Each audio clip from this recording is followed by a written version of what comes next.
Okay, good. You got a mic going. It's really loud. This is a subsection of two different sermons, kind of merged together to make one sermon, so to speak. Let's say that when we get saved, we're in Egypt. We're coming out of Egypt. Egypt is the world, right? Okay. Here's what's going down in Egypt.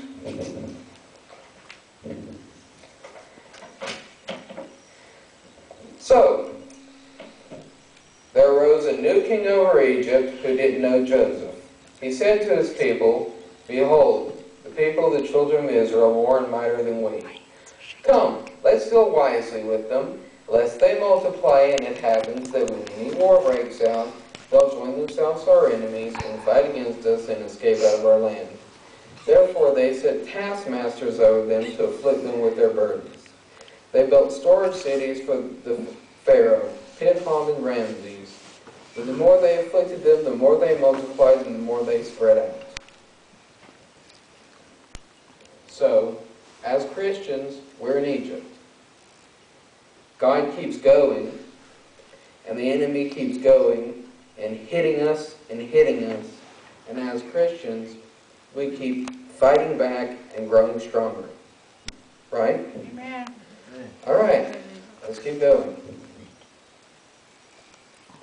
They were grieved because of the children of Israel. The Egyptians ruthlessly made the children of Israel serve, and they made their lives bitter with hard service, in mortar and in brick, and in all manner of service in the field, all their service in which they ruthlessly made them serve.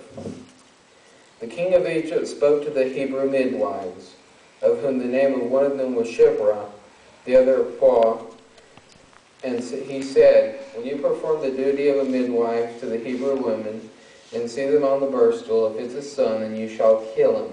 But if it's a daughter, then she shall live." But the midwives feared God, and didn't do what the king of Egypt commanded them, but saved the baby boys alive. The king of Egypt called for the midwives and said to them, "Why have you done this thing and have saved the boys alive?" The midwives said to Pharaoh, "Because the Hebrew women aren't like the Egyptian women, but they are vigorous and give birth before the midwife comes to them." God dealt with the midwives, and the people multiplied and grew mighty. There you go. Christians, enemies trying to come toward us, before the enemy can even get there, we go stronger. Amen.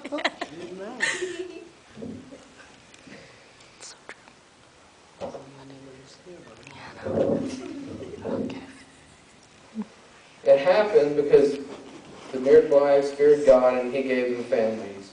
Pharaoh commanded all his people, "You shall cast every son who is born into the river, and every daughter you shall save alive." So, Egypt sounds like a horrible place.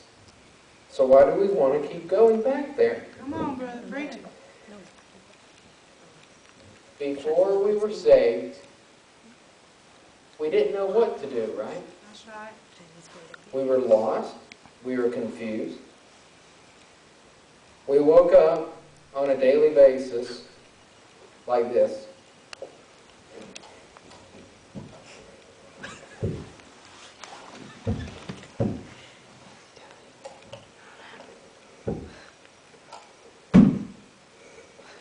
Beep, beep, beep.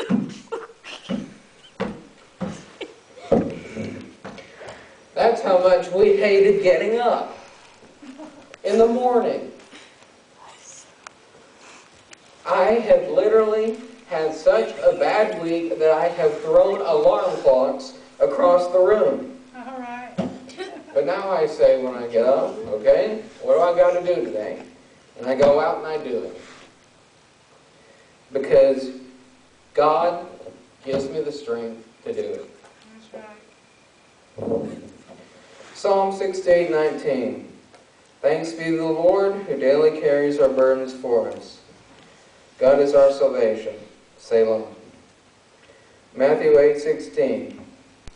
In order that this prediction of the prophet Isaiah might be fulfilled, he took on him our weaknesses and bore the burden of our diseases.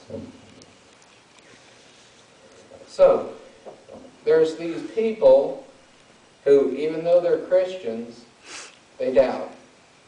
They want to go back to Egypt where they're killing babies, they're forcing them to build pyramids and what all, make giant statues, killing them, beating them, and all that. So, Genesis 26, 1 through 6. There was a famine in the land. Isaac went down to Abimelech, king of the Philistines, to Gerar. God appeared to him and said, Go back to Egypt. Live in the land I will tell you about. Stay in this land, and I will be with you, and will bless you. For you and to your seed I will give all these lands, and I will establish the oath which I swore to Abraham your father.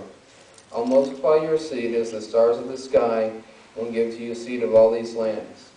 In your seed will all the nations of the earth be blessed, because Abraham obeyed my voice and kept my requirements, my commandments, my statutes, and my laws. So Isaac lived in Gerar. See, Isaac didn't want to go back to Egypt in the same sense that I'm talking about. But it's still important because the Bible isn't just a book of history. The Bible is a book of spirituality.